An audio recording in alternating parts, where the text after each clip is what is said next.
Halo teman-teman, selamat datang di channel saya Teddy T. Hari ini saya mau ngebahas suatu kamera itu yang banyak banget temen atau kenalan atau teman-teman semua di YouTube pasti nanya saya, Bang, kamera itu sebetulnya bagus gak sih Bang? Betul teman-teman. Saya juga nonton di review di luar-luar ya teman-teman. Teman-teman kita yang bule-bule itu nge-review Fuji X10. Itu kayaknya kok tuh kamera bagus banget ya teman-teman ya.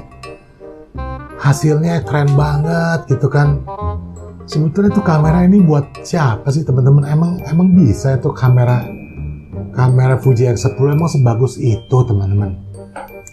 Penasaran kan teman-teman? Apakah Fuji X10 ini sebagus itu? Langsung aja kita tuh.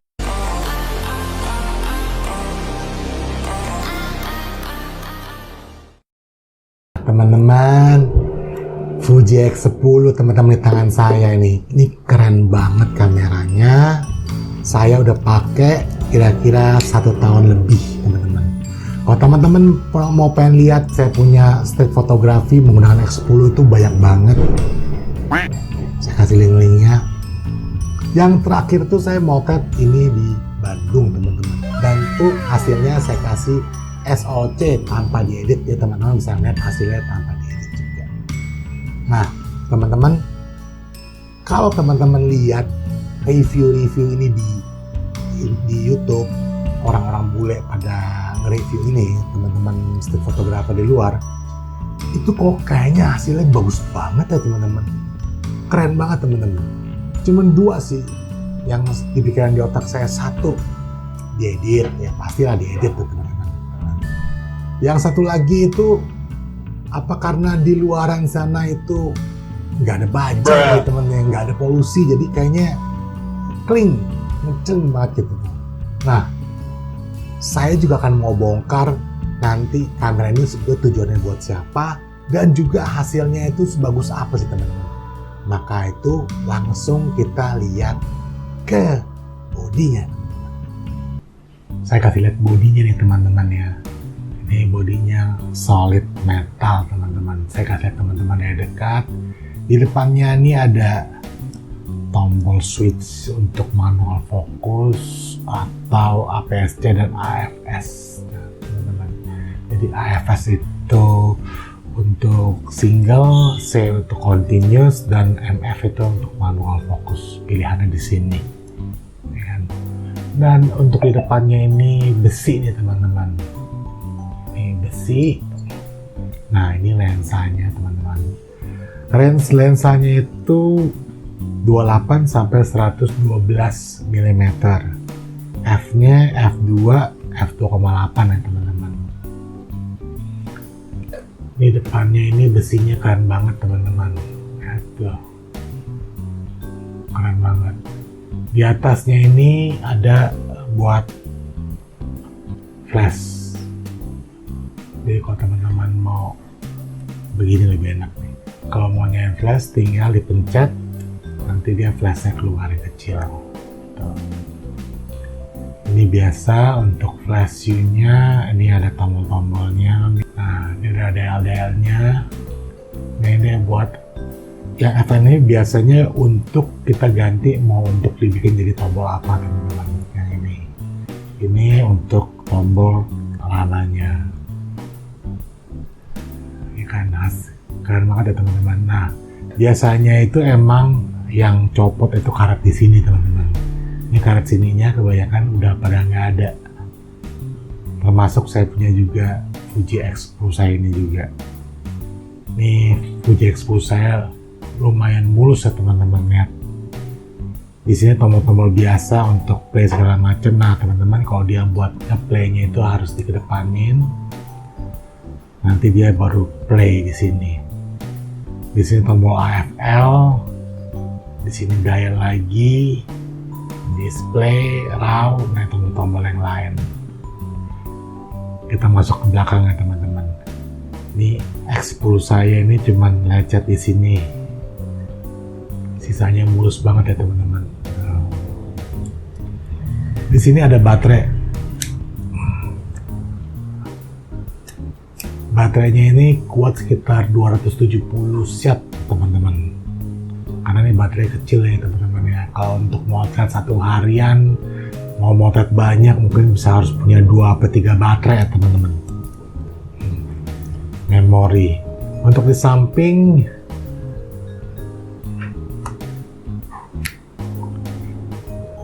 HDMI dengan kabel data teman-teman. Samping sini nggak ada apa-apa.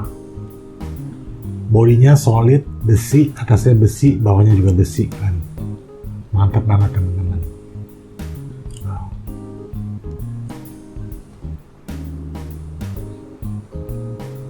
Nah untuk ininya dia belum elektronik ya teman-teman, belum elektronik.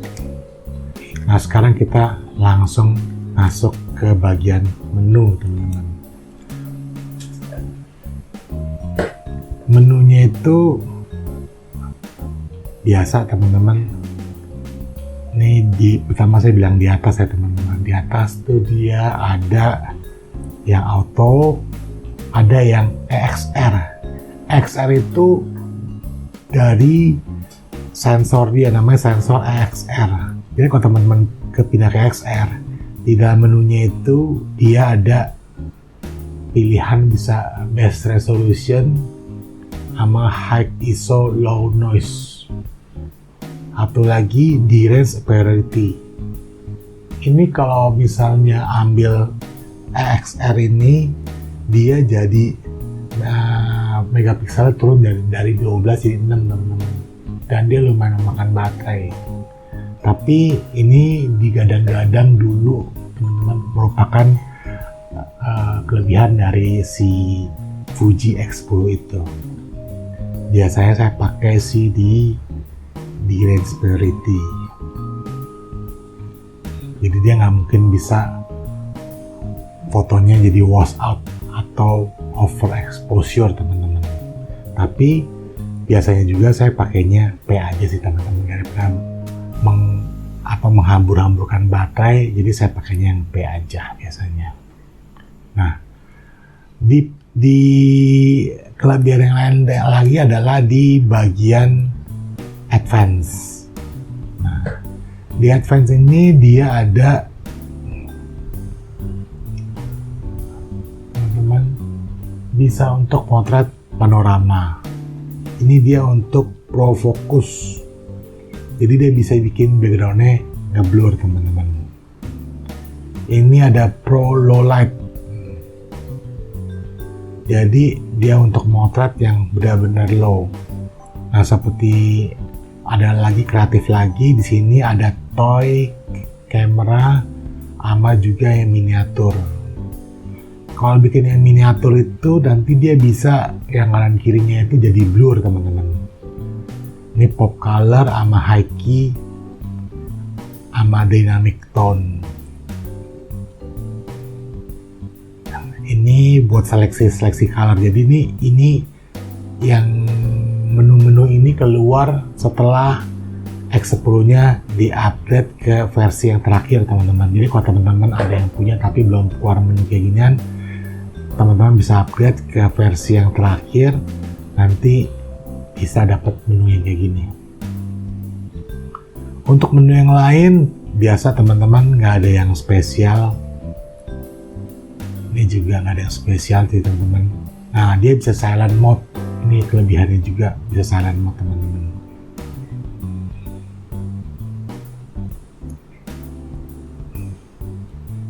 Dia juga ada IS modenya tuh teman-teman. Tapi ya lumayan lah teman-teman untuk kamera yang sudah 10 tahun yang lalu.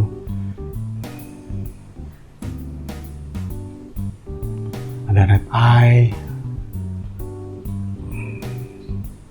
ada manual fokus, tapi untuk lensa yang nempel bikin di manual fokus rada aneh juga ya. Biasanya kalau ganti lensa baru bikin manual fokus. Sekarang kita masuk ke P dan kita masuk ke menunya teman-teman. Image quality bisa define, normal, dynamic range. Nah ini untuk rubah dynamic range, ada film simulation. Ini banyak resepnya di internet ya teman-teman, supaya teman-teman bisa lebih kreatif lagi dalam memilih tonton yang teman-teman suka. Biasanya kalau saya pakai si Astia, dan nanti saya rubah dari colornya, dari sharpness-nya, highlight-nya, tone-nya, itu bisa dirubah-rubah semua teman-teman. Nih, di WB-nya juga ini bisa dirubah teman-teman. Jadi teman-teman bisa mendapatkan warna-warna yang selera teman-teman yang makin mirip dengan dulu kamera-kamera pakai film ya teman-teman. Nah teman-teman udah lihat kan tadi bodinya, udah lihat juga menunya teman-teman. Nah saya mau ngebahas mengenai tentang hasilnya Fuji X10 itu. Saya kasih lihat foto-fotonya, teman-teman bisa lihat. Jadi hasilnya itu dia lebih ke arah vintage atau warna-warna yang emang seperti film zaman dulu ya teman-teman. Jadi kalau teman-teman berharap kamera ini bisa menghasilkan hasil yang seperti handphone teman-teman, yang crispy, yang bagus, yang seperti kamera zaman sekarang, tuh nggak kayak gitu ya teman-teman. Ini kamera 12 megapiksel, kamera tipe lama. Jadi hasilnya juga lebih bagus kita push ke model tipe lama teman-teman. Jadi kalau teman-teman berharap untuk mendapatkan hasil yang seperti teman-teman motret sekarang, tapi seperti teman motret dulu kala, nih Fuji X10 teman-teman. Bagaimanapun juga ini kamera tipe lama. Jadi hasilnya juga bisa menghasilkan tipe-tipe yang lama. Jadi kita push ke arah sana. Jadi bukan kita push kamera ini ke arah kamera model baru. Kenapa? Karena nggak bakal bisa teman-teman. Kalau suruh ngejar model kamera yang sekarang hasilnya ya pasti jauh. Mungkin ini dengan handphone teman-teman hasilnya lebih bagus handphone teman-teman. Atau lebih bagus iPhone teman-teman. Tapi kamera ini bisa motret yang modelnya itu bisa seperti kamera lama atau di foto zaman dulu. Teman-teman udah lihat hasil yang tadi saya foto itu semuanya SOC langsung dari kamera fotonya teman-teman. Nah kelebihan yang lainnya itu ya kecil teman-teman. Ini dia bisa silent fotografi. Ini kalau teman-teman buat motret di Instagram atau gaya-gaya begini ini estetik banget teman-teman. Ini keren banget. Bodinya itu dari besi, bukan kaleng-kalengan doang. Ini dari atas, samping, segala macam teman-teman. Lihat kan tadi kan ini kelebihannya itu memang keren teman-teman. Model rangefinder ini memang keren dan kecil teman-teman. Ini bisa ditaruh ke dalam tas, yang kecil bisa dibawa-bawa kemana-mana aja. Jadi kalau teman-teman motret iseng bisa pakai ini. Nah, kalau misalnya itu tadi dari kelebihan, kekurangannya apa sih kekurangannya? Kekurangannya banyak sih teman-teman ya, karena ya tipe lama teman-teman kamera ini, electronic viewfinder-nya belum ada, jadi dia masih yang viewfinder yang tipe manual, terus itu LCD yang nggak bisa di touchscreen, nggak bisa di rotate teman-teman. Ya kalau namanya tentang hasil tajam ya cukup tajam ya teman-teman, nggak bisa tajam karena dia lensa nggak bisa diganti, jadi bukan lensa yang bisa diganti teman-teman. Lensanya saya bilang ya lumayan cukup tajam gitu. Kekurangan lain lagi ya baterainya juga cuma bisa sampai 270 shot teman-teman. Jadi kalau teman-teman mau motret banyak, bawa baterai cadangan 2-3 lagi. Untuk penggunaan menu yang lain sih ya oke lah teman-teman, saya nggak ada komplain sama sekali. Kalau teman-teman suka dengan tipe yang model rangefinder yang oldies, hasilnya juga oldies, ya X10 ini teman-teman. Nah sebetulnya jadi tujuannya X10 ini buat siapa sih teman-teman? Kalau teman-teman lihat di review luar, orang-orang bule bilang ini kamera untuk setiap hari, kamera ini keren banget, hasilnya wow banget. Lebay teman-teman, lebay banget itu mah. Kamera ini bagus, tapi kalau teman-teman ingin punya kamera yang bisa menghasilkan hasil-hasil yang jadul, kalau di-push ke hasil yang bagus, ya ini nggak bisa ya, jauh ya teman-teman. Nah, sorry ada tukang asap pisau. Nah, jadi tujuannya ini sebetulnya kamera ini buat siapa? Kamera ini buat kamera ini untuk fotografer atau hobis yang buat jalan pagi, jalan santai. Buat nyetir cocok lah, oke banget. Kenapa? Kamera ini murah, kecil, buat dipakai motret, ngetrit, dipakai asik banget jalan-jalan kayak ginian. Keren modelnya. Dan bisa silent teman-teman, dia untuk street fotografi, jadi membantu banget. Tuh. Jadi ini kamera saya pakai buat saya jalan pagi, jalan sore, iseng-iseng kemana saya motret pakai ginian. Yang saya lagi pengen merasakan kamera film, bisa menghasilkan hasil kamera film zaman dulu. Baru saya gunakan Fuji X10 ini. Jadi saya udah sebutin ya teman-teman, jadi ini cocoknya untuk siapa? Bukan cocok untuk yang kerja atau berharap hasilnya itu wow, celing gitu seperti kamera-kamera sekarang.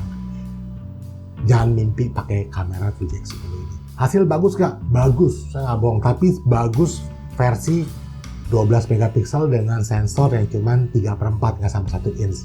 Bagus teman-teman. Tapi lebih baik tujuan kamera ini bagusnya itu di-push ke arah yang model vintage. Jadi segitu aja dari saya.